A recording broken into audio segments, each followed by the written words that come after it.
Hey there, welcome to Black Gumbo Southern Gardening. Today we're going to do a harvest to table, and I'm going to make a cheesy cauliflower gratin. Come along.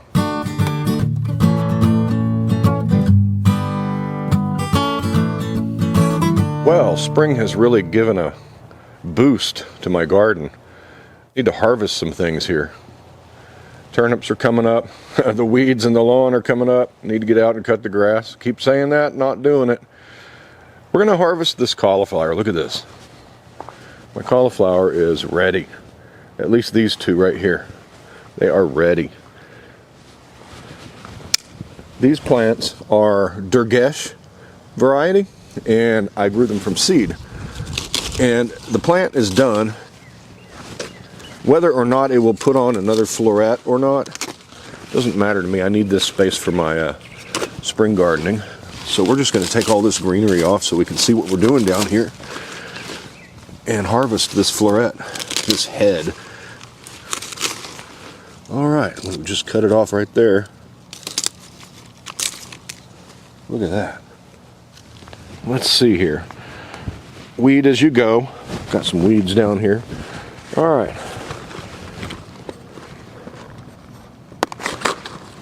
Just clear away some of this foliage here so we can see what we're doing.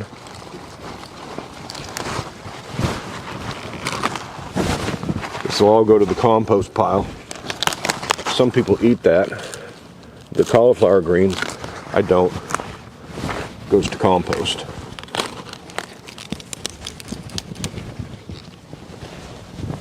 There we go. Now we'll pull this root out of here, and this will be available for my spring garden. Gonna want a leek also. Now these leeks aren't really ready. They're gonna bulk up more than this. I can begin to tell the difference between the two varieties I put in here. One of them is nice and dark, the other one's a little light green. But I've got a pretty decent sized leek right here. Let's just pull that leek up. There we go. I left the roots down there. At least we got a little bit of leek we can put in our meal. Basically, this dish that we're cooking can include any kind of vegetables besides the cauliflower for color. These carrots survived the freeze, and they're not quite done or ready yet, but at least we got one, huh? Purple, cosmic purple. We'll take a carrot to add some color. Let's see, what's this guy next to it? Not quite ready. Man, these radishes are coming on good. See if we can find another carrot. We'll pull this one because it needs to be thinned anyway. Oh, yeah, there's another one. Kind of stumpy. It's all right. Look at that, man. Food from the garden. Can't beat that. And what's cooking without some green onions? Let's harvest some of these spring onions. You can trim these off and they'll pop right back. All right, let's get one of these guys down here and another one. That ought to do. Check it out. That's what we got. A nice haul from the winter garden. I'm glad we saved on these cauliflowers during that freeze. It's really worth it. All right, let's go cook. Okay, well, we're in the kitchen now. We've got our cauliflower. I'm gonna make a dish called Cauliflower Gratin, and I'm gonna do my take on Chef Buck's recipe. Chef Buck has a YouTube channel. He cooks and does some excellent work. So I'm going to take what I learned there and I'm going to apply it here, but I'm going to change up a little bit because that's what we do as cooks. We do our own thing. This recipe calls for whatever vegetables you got lying around in addition to the cauliflower. Let me show you my ingredients. Okay, we've got our cauliflower. We're going to need about 2 pounds of florets. We need about 2 cups of cheese. I'm going to be using today some mild cheddar, or some medium cheddar, and some goat milk Gouda. We have our vegetables. I've got a red pepper, a carrot, some carrots that we harvested, a small, very small leek that we harvested, and some green onions. We've got 2 cups of milk. We have 5 tablespoons of flour. We have some Italian seasoning, about 2 teaspoons. We're going to use about 2 tablespoons of this creamed horseradish.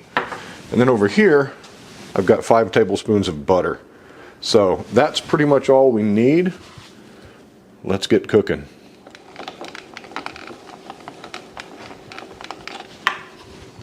Now I know who else likes cheese.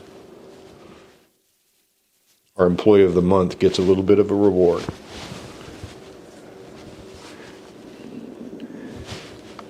You like cheese, huh? There you go. You can adjust the flavor profile of this dish by using whatever cheese you like.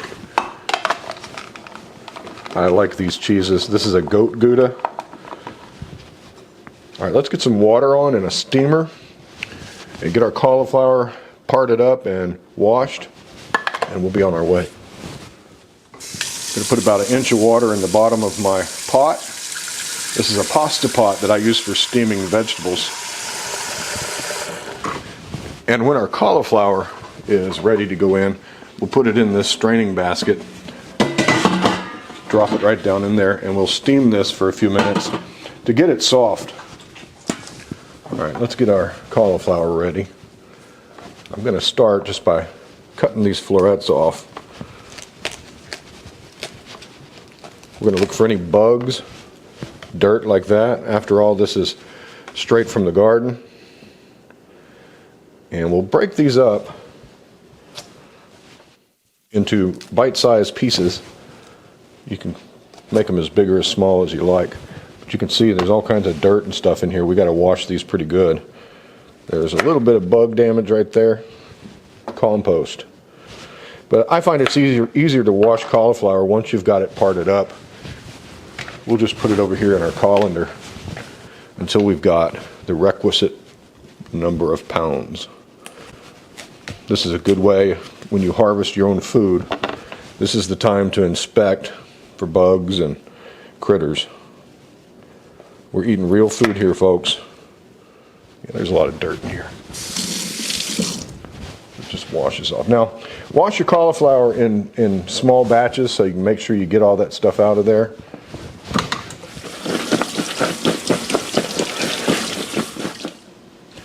All right, let's see how much we have so far.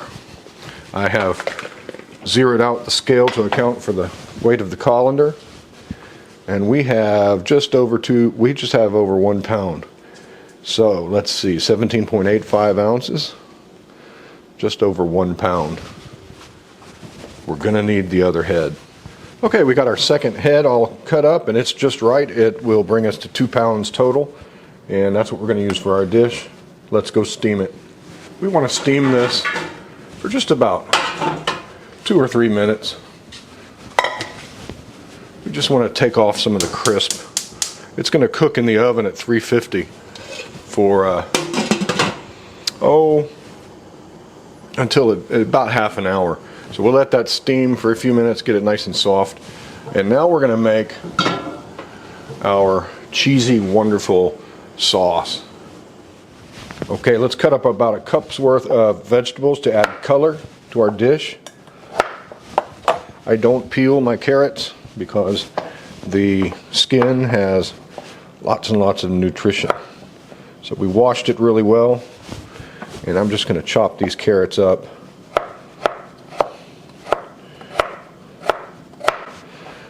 Isn't that pretty? That's a cosmic purple. Trying to get them thin so that they'll cook and get soft in the limited amount of time this will be in the oven. Let's get a little bell pepper. Probably won't need much. It's just in there for color and a little interesting flavor packets, you know. Gonna cut up some leek.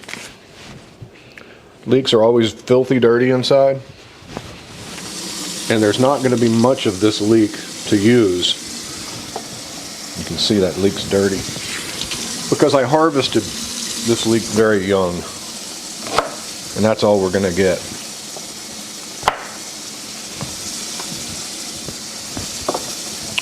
One trick is to split them this way, and then you can see if there's any dirt remaining in there. You can literally kind of take them apart. This one looks pretty clean. We're just gonna chop this up. The smell of a leek. It's hard to beat. All right, we need some green onions. These are kind of wilty. I am going to use a little bit.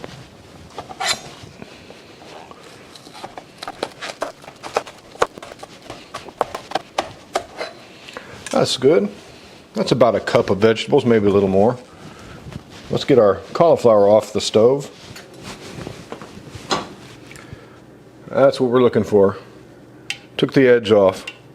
Like I said, this is a 5-quart enameled cast iron Dutch oven. Any kind of oven safe cooking pot will do. I'm going to take some butter. I'm going to butter this up real good so we don't get any stickage, if that's a word. In goes the cauliflower. One-handed. Perfect. Got one on the floor for Phoebe. That'll just hang out there as we make our cheese sauce. Okay, into a pan, 5 tablespoons of butter. We'll let that get melted down. About a medium heat. And it is important in this step that we don't walk away from this, because we're going to put flour in here and milk. And we're going to thicken up a sauce.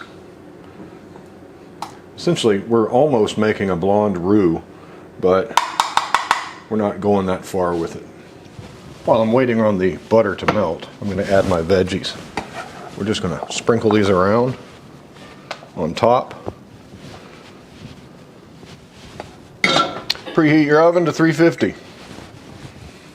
And let's clean as we go. Outside it's weed as we go, inside it's clean as we go.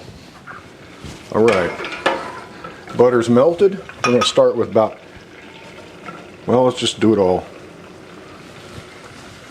Now here's where we want to keep it moving. Don't want any of this to get burnt. Keep it moving. Get all that butter and flour incorporated together. And maybe even get a little brown on that flour. Might be a little too hot. Nice and incorporated. Let's keep this going for a bit. Now that we've got all the lumps out, I'm going to put in about half of our milk. And bring it back up to a bit of a simmer. Make sure we get all those lumps out. It looks thin, but that flour in there, as we simmer this, it will thicken up. And we'll have ourselves a nice thick sauce. And mind you, we're going to put all that cheese in here as well. This is kind of a 3-part recipe. You've got your blanching, or your steaming of the cauliflower, you've got your making of the sauce, and then you've got your baking of the overall dish. We'll bring this back up to a simmer. And don't walk away too much from this, because again, you've got stuff in there that wants to burn. A little pepper.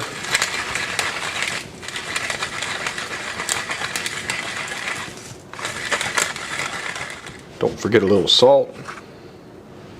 See what I mean? I walked away for a second, all of a sudden, bubbles. Let's get this, keep it moving. Keep it moving. But you can already see that it's beginning to thicken up. We want to get all these chunks out. Now that it's thick like that, we're going to put the rest of our milk in and keep on keeping on. There we go. Once we see those bubbles, we'll put our cheese in and get it all melted and let this sauce get to know that cheese a bit. Use whatever cheese you like. I'm going to add 2 tablespoons of this cream horseradish. Going to add my Italian seasoning. Yeah, that's thickened up real nice. Now when we put this on the cauliflower, it'll seem like it might be a little bit too thick. But as it bakes, the oils from the cheese and all the liquid in here will, and the liquid in the cauliflower will thin this out a bit. Alright, let's turn it down to low. We're going to add our cheese. Not all of it, because we want some to top the dish with, but I want all that Gouda to be in there.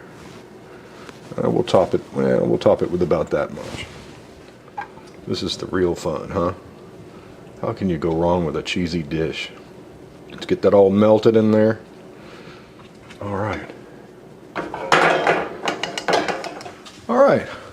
Next step is just to cover our cauliflower with our sauce. Look, with all that butter in there, it just slides right out of that pot. We'll take the last bit of our cheese and we'll just sprinkle it on top. Now we'll pop this in the oven at 350 for about 30 minutes, but you want to watch it. And when you see this top getting a nice brownish golden color, that's when it's done. Because remember, we've already steamed the cauliflower, so all we're wanting to do is get everything incorporated together. So let's get this in the oven. All right, in we go, 350 for half an hour, uncovered.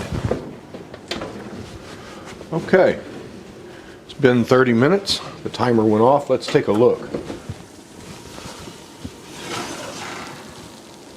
There we go. I think we can go a little bit longer. I want a little more color on that. Let's give it another 5 minutes. 5 extra minutes. Should do it.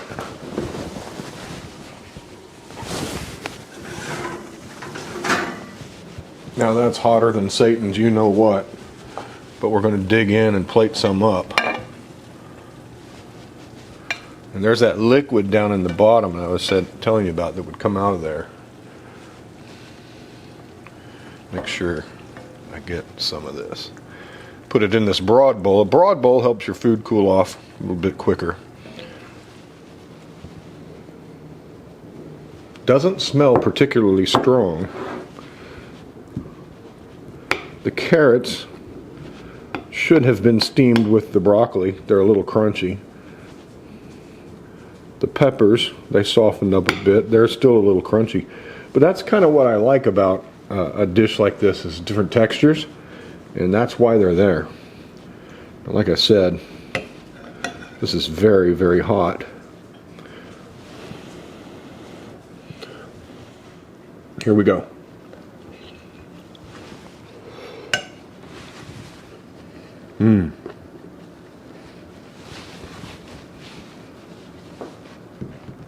Very savory, very, very flavorful, much more powerful flavor than the smell that it puts off. The cauliflower has some crunch to it because we didn't steam it that long. If you like your cauliflower to get nice and soft, almost mushy, steam it till it's there. The pepper, good addition. Just a red bell pepper. I can really taste that Italian seasoning. Man, that's a good choice. That's a good dish right there. This would make an excellent side dish. Quite frankly, it would make an excellent main course. So there we have it. We have a harvest to table episode in the books now. Cauliflower gratin. Go over and check out Chef Buck's channel where I found the original recipe. I do like to give credit where it's due. And yeah, learn to cook. This is good. Y'all have happy gardening, have happy cooking, and I'll talk to you on the next episode. Take care. Bye-bye.